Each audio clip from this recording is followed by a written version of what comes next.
Hey guys, it's been a little while, but I'm making another video now. Show you what we got going on now.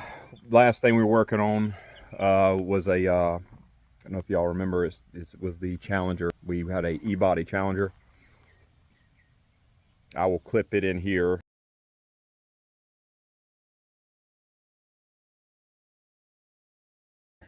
And but now we've kind of put that on the back shelf right now.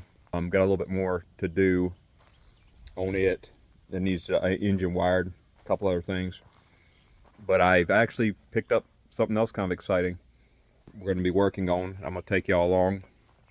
So anyways, yeah, without further ado, let's see. So I picked this up. They don't even make these anymore. This is from Ultra Motorcycle Company. It is an Ultra ground pounder. Bought the bike. The guy was in the middle of switching it, or it got switched over to belt drive. So anybody that's going back to chain, especially if you have a big tire bike, can benefit from this for sure. Anyways, some of the stuff I've already done. I've had to shim in behind here. Let's see if I can get this off, because I'm running a one-piece bearing. I'll pull this off a little bit. You can see there's a shim right back there. It's hard to see. It's right there. You have to shim these if you got too much of the shaft exposed. So right now we got a part on order. Yeah, we got a part on order. Should be here tomorrow. And that will square us up with the chain. I got the part in my truck here. Let's see. So I had to shim the basket on the back of the bike, and this right here, because it has a spacer in the front. I'll show you the spacer. It has a spacer in the front of the bike from where they spaced the primary out to clear the back, the fat tire on that. So let's see, it's a mess right now. Okay, so yeah, there's a spacer in the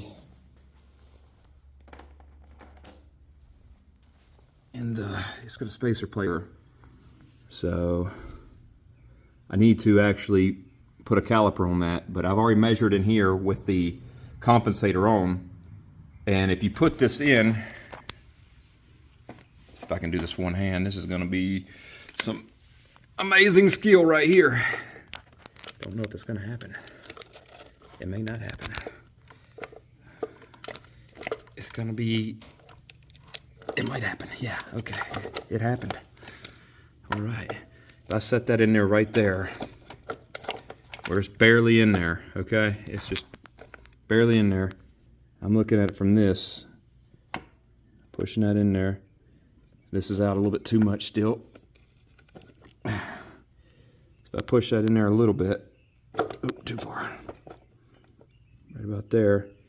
The chain lines up perfect. And then I measured in behind here and got 1 inch. So they make a 1 inch sprocket shaft.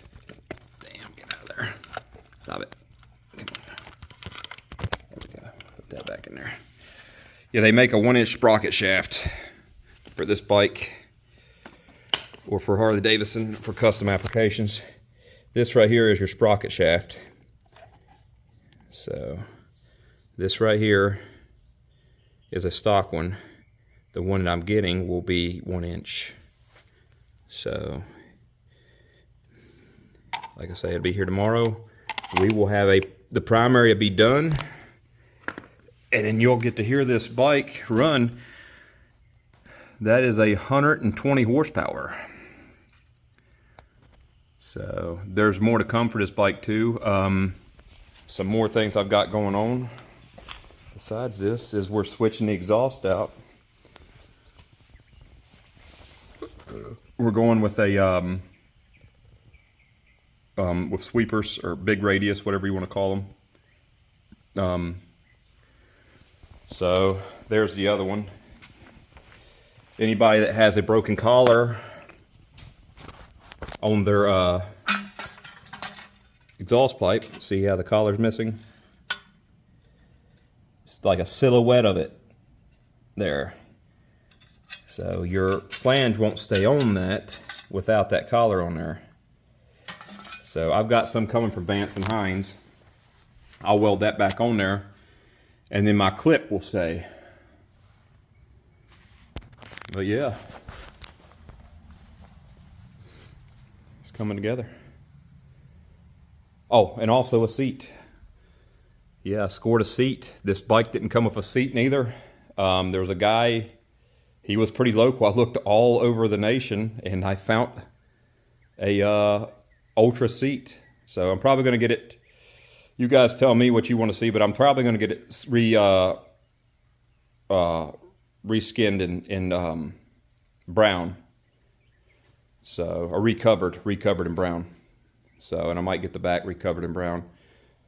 If anybody has any ideas for how to make this slide into that where it kind of hooks onto it, because I want to be able to pull this off as easy as I can, let me know. Yep, there's the exhaust that came off of it. Got shit everywhere, but it had these long shots on it. I mean, they look good on some bikes. They didn't look good on this one. So, and then these are the mounts I've already started making. These are what's going to hold the seat.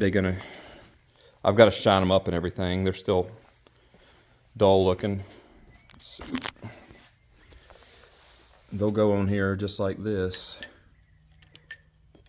and I will put them underneath the seat like that, and I'm going to take and shape them around in a circle, polish them, and hopefully they'll look somewhat decent. I might trim them down a little bit, I'm not sure.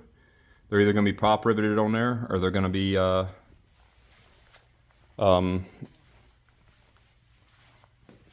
thread serted on there. So it's been a long day, so kind of scattered brained right now. But yeah, this one's made, or most of the way made, and the other one's going to get made.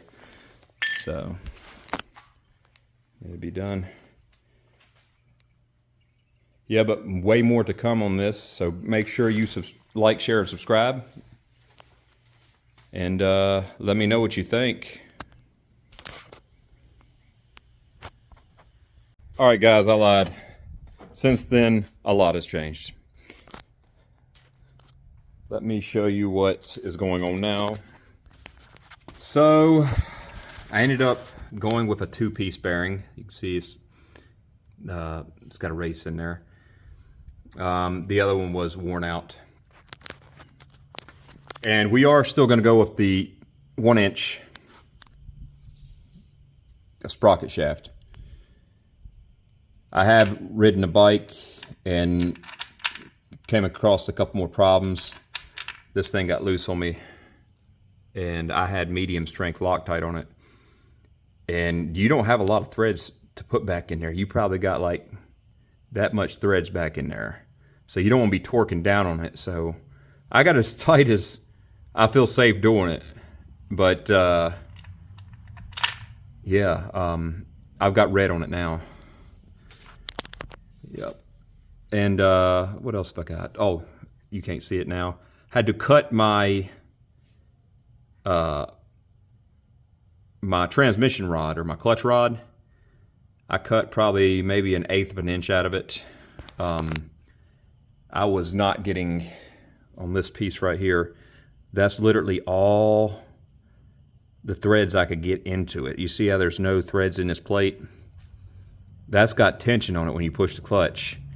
So I cut it so I can put 1/8 of these threads through this plate. So yeah, I'm trying to think if I've done anything else. We've got a really bad rocker box leak on the back. It's leaking right there. And I can't tell if I got a leak in the primary because this is leaking on top of the primary, or the inner primary. So I get that fixed and we should be good. I've got brand new seals in the inner primary. So that should be good. Right now, the agenda is to, this chain, this bike says it takes an 82 link. It ain't working out. So I think it takes, I mean, I'm either gonna have to run a custom shoe, or I'm going to have to do what I'm about to do and flip the old style shoe upside down. I'm going to show you how to do that right now. So you just remove these bolts right here.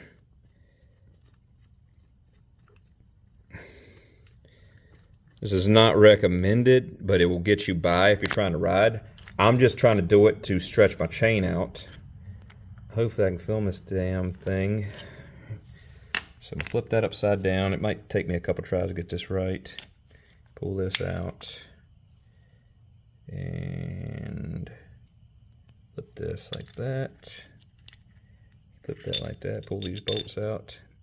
They're gonna go right here. Oop, I'm gonna keep getting off track here. Dang it! Get in there. All right, hold on. Shit.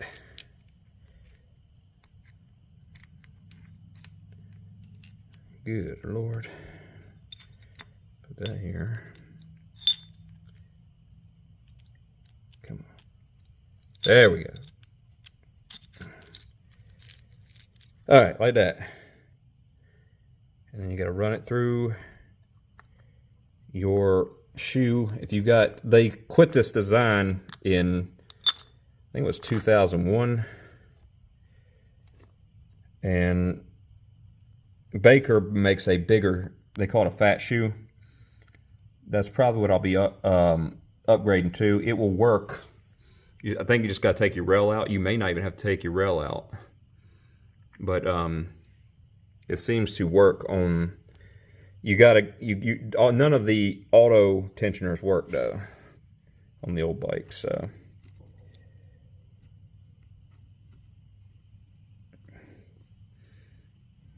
Make sure I got that shoe right. So you're just gonna tighten this down like this, put it back on your chain. That's an 82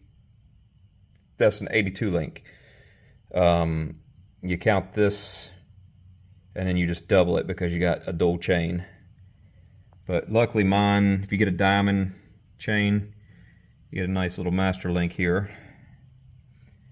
You just pop that loose, and you're looking for these primary chains are a 12.7 pitch. That is the measurement from the center of this to the center of that. So, and I haven't tested them out yet, but these little secondary, because you're gonna have to either have another chain, these little things right here, if you didn't have a spare chain like I did to take apart, I think you can buy them at Ace Hardware. So, yep. But that'll go on here just like this. Bam. And it actually gives you a little more up that way. So, than the way you're supposed to run them. But yeah, stay tuned. We're gonna do some more here. All right, guys. So another thing, as I'm sitting here looking at this tensioner, that you definitely want to be aware of. Okay. Let me flip the camera here. All right, if you're working on this old style, which I'm going to be upgrading, you won't have to deal with this. If you over tighten these bolts, or if you don't have the properly sized bolts lengthwise, this thing will not make contact with that other strip. You can see where the bolts go through right here. They'll actually run through and space it from that strip over there. So keep that in mind. All right, so I want to show you all the setup I got going on here. All right, I've chose to go this route. You can go a couple different routes, but I didn't have, I didn't feel like digging the bolts out. I've got a lot more metric than I do standard, but this is what I chose to do. Had a couple washers, metric or standard. A washer is a washer. So, and you can see I'm most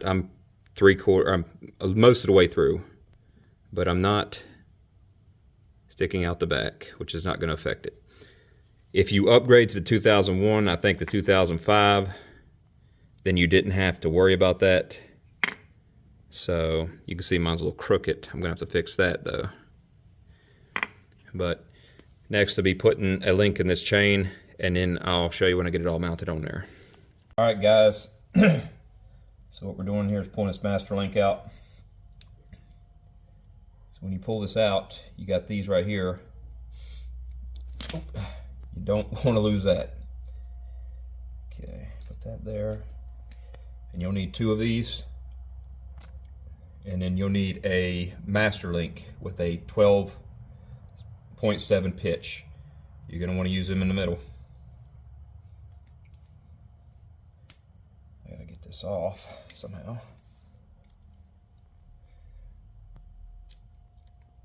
This is a fun part.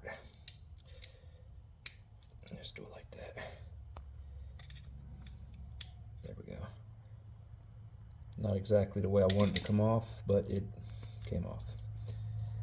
So, move your top plate. You're gonna have to move the 2 middle pieces. So you're gonna take these like this, put these in here.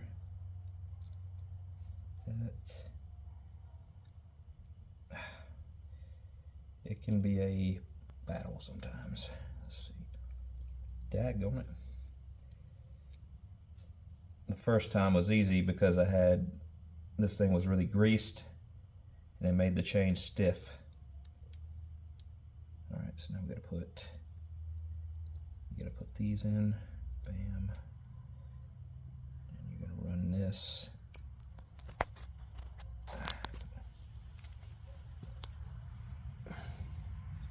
Run this through here. Like this. Like that. See, I ran it through that. You got your top piece. You can put this on. And there you go. And you'll set that down. Put your top plate on.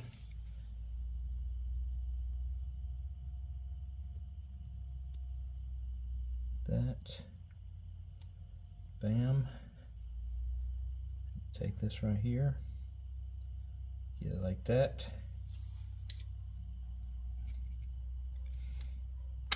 They go on a little bit easier and they come off. That hurt.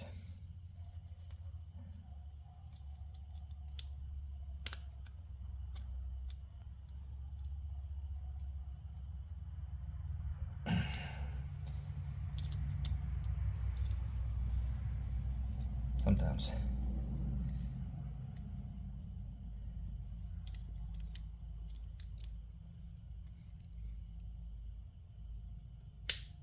There it is. That one's on. Now we're going to do the same thing here. Get it started. Put your 2 pieces in between here, just properly spaces it. And this one's a little bit funner because you gotta, come on now.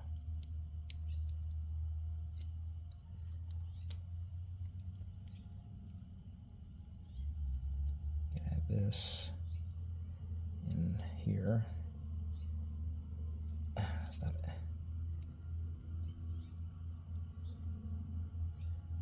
Once you get this thing through that middle section, you're pretty much riding a gravy train with biscuit wheels. There it is. Okay. You're gonna put this top plate back on.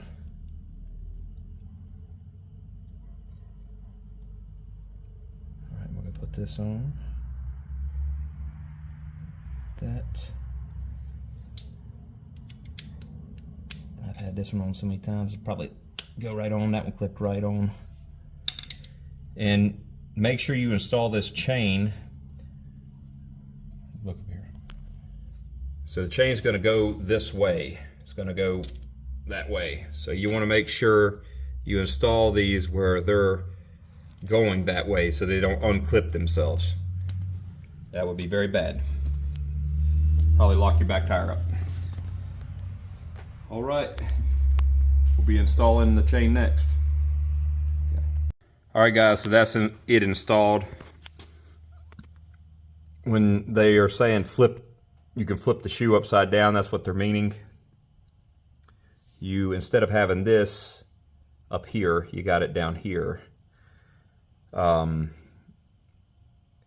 know, you have to get by, that's how you get by, but as I was saying, the chain runs this way. You want to make sure you got these that way. So this 150 foot-pounds to 200 foot-pounds. Make sure you put that on there. A lot of people say to put blue Loctite on there because you want to be able to get it back off. You don't want it permanently on there. But as long as I'm going to be running this, because I'm going to be taking this link, one of these links out eventually, I'm probably just going to put 150 foot-pounds on that. This is 60 to 80 here. So, and then you do not forget to put, which I almost did, you'll have to take this bolt back, this nut back out, which is reverse thread, and pull it as far as you can this way. If you put this in first, your jack shaft, you don't have to do that, but I just had to move mine out, my hub out, so I can get my jack shaft in there. So, yep. All right, we're going to go ahead and put the torque on it.